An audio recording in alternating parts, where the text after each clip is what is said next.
한여름 캠핑을 하면서 얼음을 넣은 음료와 맥주 슬러시를 먹을 수 있는 제품이 있습니다. 냉장과 냉동 또는 모든 칸을 냉장으로 알차게 활용할 수 있는 알피쿨입니다. 저희 가족은 캠핑을 다닌 지 꽤 오래되었는데요. 아이가 태어나기 이전에는 콜맨 파워7을 사용해왔습니다. 대한민국 캠핑 붐이 생길 무렵엔 콜맨의 스틸 쿨러나 파워7을 많이 이용했었는데, 특히 파워7은 차량에서는 시거잭으로, 캠핑장에서는 어댑터로 지금의 알피쿨과 비슷한 용도의 제품이었습니다. 비교적 가볍고 냉장이 잘 되는 편이었지만 수시로 통 안에 음식물을 빼고 넣으면서 빠져나가는 냉기는 더운 날씨 속에서는 약간의 역부족이었습니다. 그래서 제빙기를 직구하시는 분들도 있었는데요. 이처럼 캠핑장에서 얼음을 만들어낼 수 있다면 고기류와 음료를 차갑게 보관할 수도, 또 쉽게 먹고 마실 수도 있었습니다. 하지만 알피쿨 하나면 냉장 보관을 하면서 얼음까지 만들어낼 수가 있고요. 가족과 차량에 맞는 사이즈를 선택하실 수도 있습니다.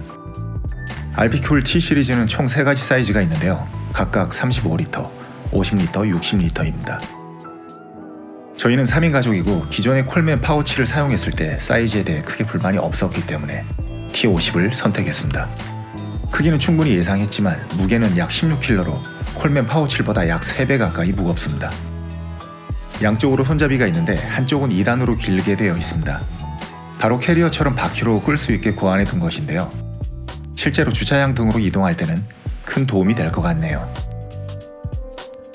가정용 어댑터를 이용해서 전원을 연결해 보겠습니다. 전원부를 약 3초간 길게 눌러주시면 전원이 들어오면서 모터 소리가 들립니다. LCD 창은 각 냉장, 냉동고 2개의 온도를 설정할 수 있고요. 실시간으로 온도를 확인할 수가 있습니다. 전용 앱이 있는데요. 알피쿨이라고 검색을 하시고 다운받으시면 먼저 블루투스 연결 화면이 나옵니다. 몇 초간의 블루투스 연결이 끝났다면 앱으로 온도를 조절하고 확인할 수 있습니다. 온도 설정 부분을 터치하면 이렇게 앱에서 제어가 가능합니다. 이 제품 보통 소음으로 초기 불량을 판단하시거나 어떤 소음이 날지 궁금해하시는 분들이 계실 텐데요. 실제 소음을 한번 들려드릴게요.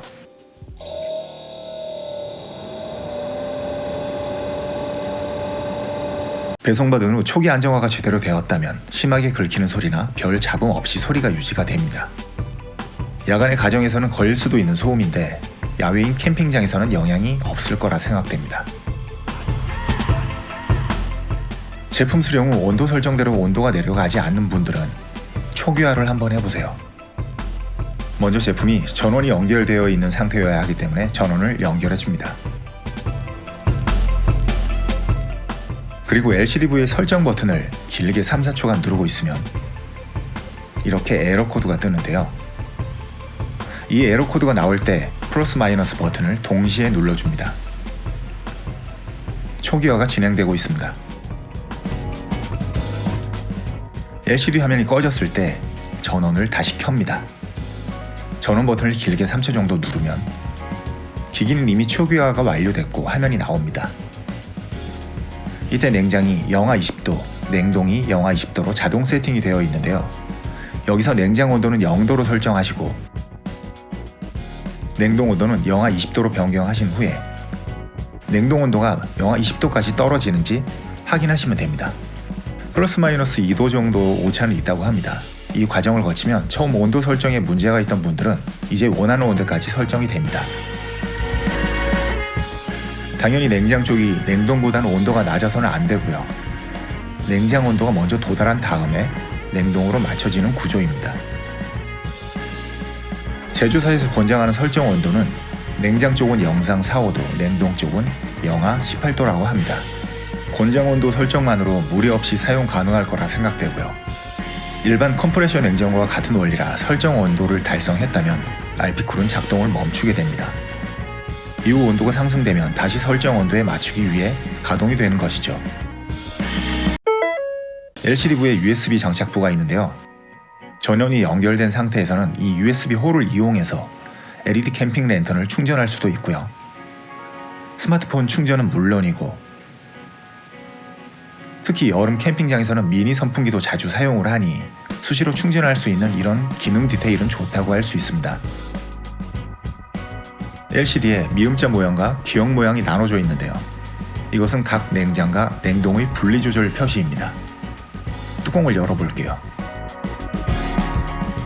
왼쪽의 사각수납이 냉장, 오른쪽의 기역자 수납이 냉동입니다.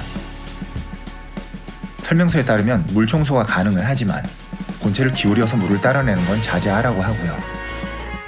하나 있는 물 빠진 구멍으로 배수를 해결하시면 될 것 같습니다.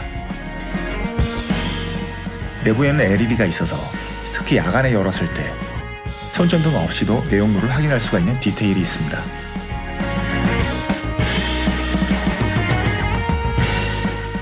냉동칸이 필요 없고 냉장으로만 크게 쓰시려는 분들은 중간 마기를 분리해 주시면 됩니다. 이렇게 빼게 되면 LCD는 자동으로 냉장 전용 컨트롤러 변경이 됩니다. 다시 칸마기를 넣어 볼게요. 이렇게 다시 분리가 됩니다. 부피가 크다 보니 캠핑이나 차량 나들이 시에 짐 수납에 대한 고민이 생길 수도 있는데요. 중형 SUV 차량 트렁크에 적재했을 때 사이즈이고요. 예상대로 굉장히 많은 공간을 차지합니다. 기본으로 제공되는 시거잭을 이렇게 연결해 주시면 되는데요. 차량 시동을 먼저 걸고 시거잭을 연결해 주시는 게 좋습니다. RP쿨 사용에 대한 개인적인 약간의 팁이 있다면요. 냉동식품을 주문했는데 냉동고 또는 냉장고에 들어갈 자리가 없을 경우에 임시로 사용하는 방법도 있고요. 술을 자주 즐기시는 분들은 전용 술장고로도 이용하실 수가 있습니다. 냉장칸에서 고기나 야채가 얼어버리는 경우가 있는데요. 냉동 제품들은 아래쪽에 배치를 하시고 뚜껑 쪽이 비교적 온도가 높은 편이니 얼지 말아야 할 식품은 위쪽에 보관하시는 게 좋습니다. 무겁지만 실제 냉장고 같은 구조와 기능을 갖췄기 때문에 많은 캠핑 가족들에게 사랑받을 수 있는 제품인 것 같습니다. 시청해주셔서 감사합니다.